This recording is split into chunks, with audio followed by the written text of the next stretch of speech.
ఓం శుభంకర్యే నమః. ఆదిత్యాయ చ సోమాయ మంగళాయ బుధాయ చ గురు శుక్రః శనిభ్యశ్చ రాహవే కేతవే నమః. గురు బ్రహ్మ గురుర్విష్ణుః గురుర్దేవో మహేశ్వరః గురుః సాక్షాత్ పరబ్రహ్మ తస్మై శ్రీ గురవే నమః.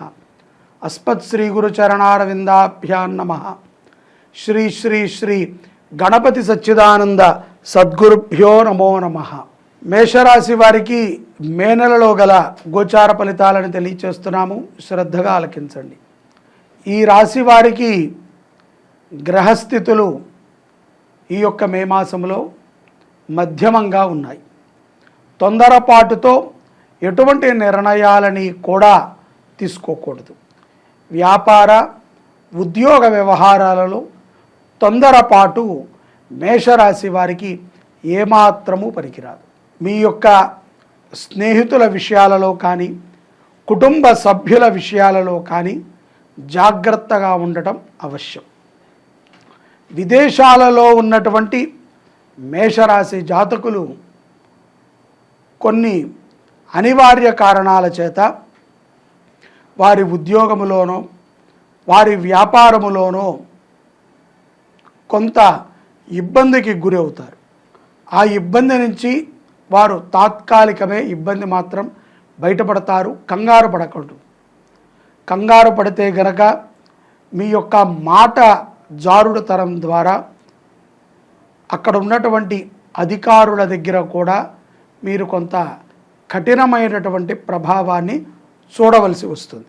స్త్రీలు చేసేటువంటి వ్యాపారాలలో మేషరాశి వారు తప్పనిసరిగా జాగ్రత్తలు తీసుకోవాలి.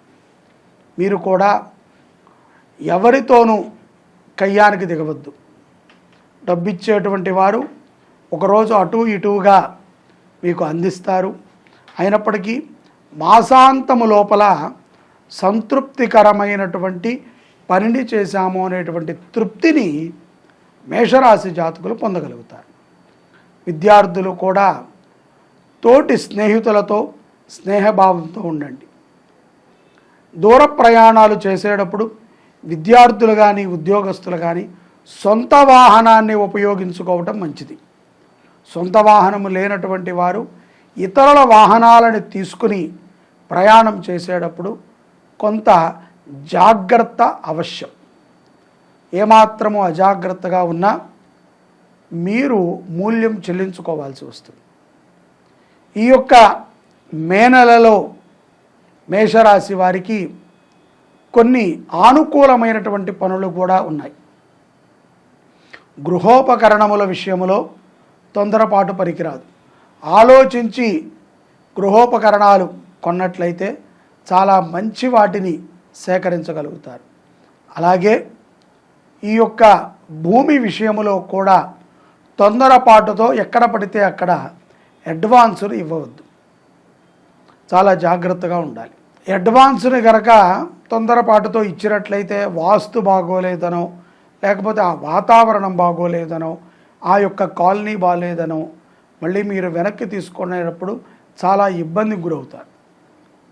కాబట్టి గృహము విషయంలో కూడా కొంచెం ఆలోచన చేస్తూ నిర్ణయాన్ని తీసుకోవటం మంచిది. లేని ఎడల తొందరపాటు నిర్ణయము మీకు సత్ఫలితాలని ఇవ్వదు. అది ఏదో ఒక రకమైనటువంటి ప్రమాదకరమైనటువంటి ఫలితాలనే ఇస్తుంది.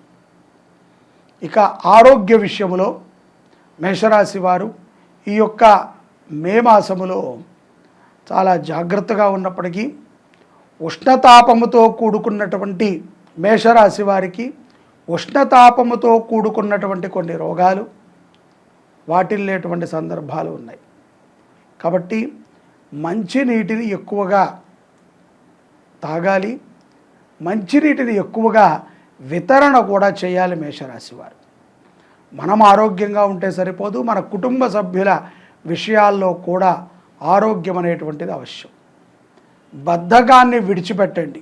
ముఖ్యంగా మేషరాశి వారికి ఈ మే మాసములో కొంత బద్ధకం కూడా పెరుగుతుంది. తర్వాత చేద్దాములే అనుకుంటారు. తర్వాత అంటే ఎప్పుడు? ఆ తరువాతకి ఏది ఒక సమయం ఉండదు.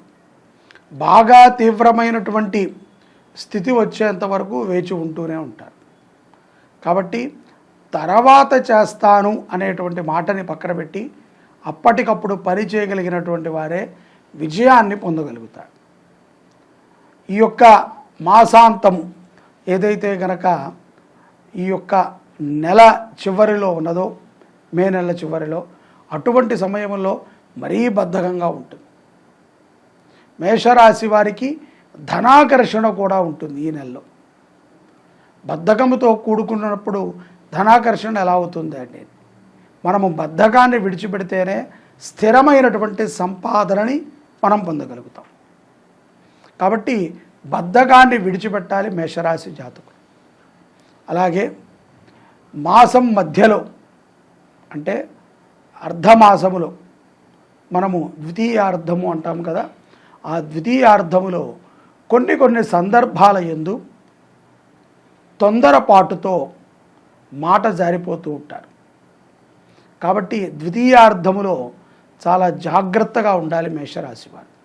ముఖ్యంగా భార్యాభర్తల మధ్య సయోధ్యని కుదిర్చేటువంటి సమయం అది.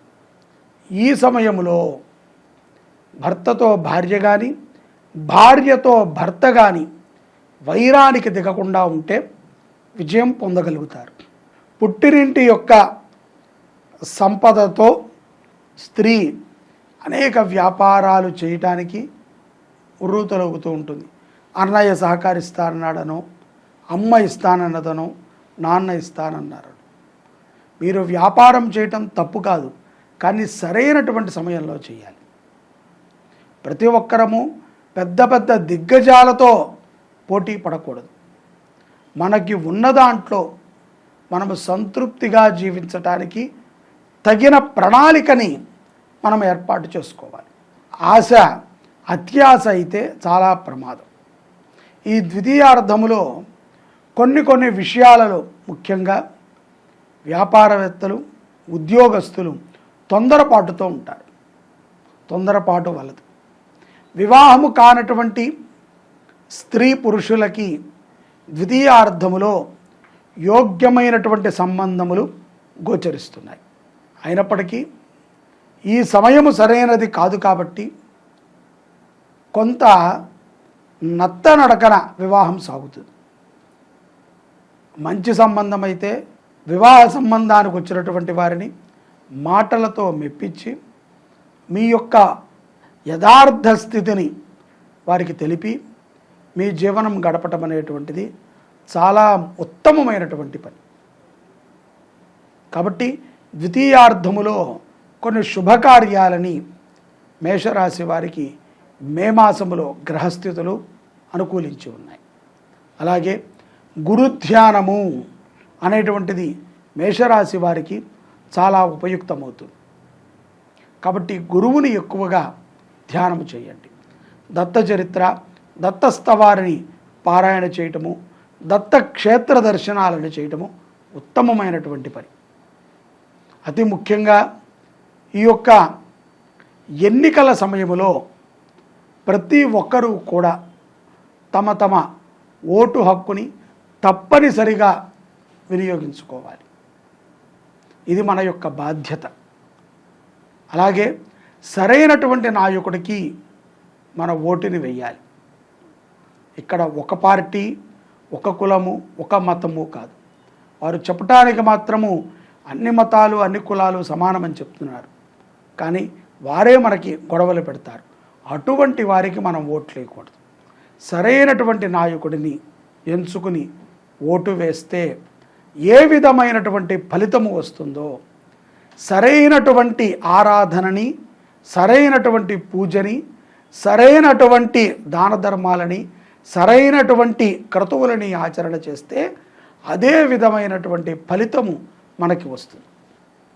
ఈ యొక్క సార్వత్రిక ఎన్నికలలో ప్రతి ఒక్కరూ కూడా తమ ఓటు హక్కుని వినియోగపరుచుకోండి.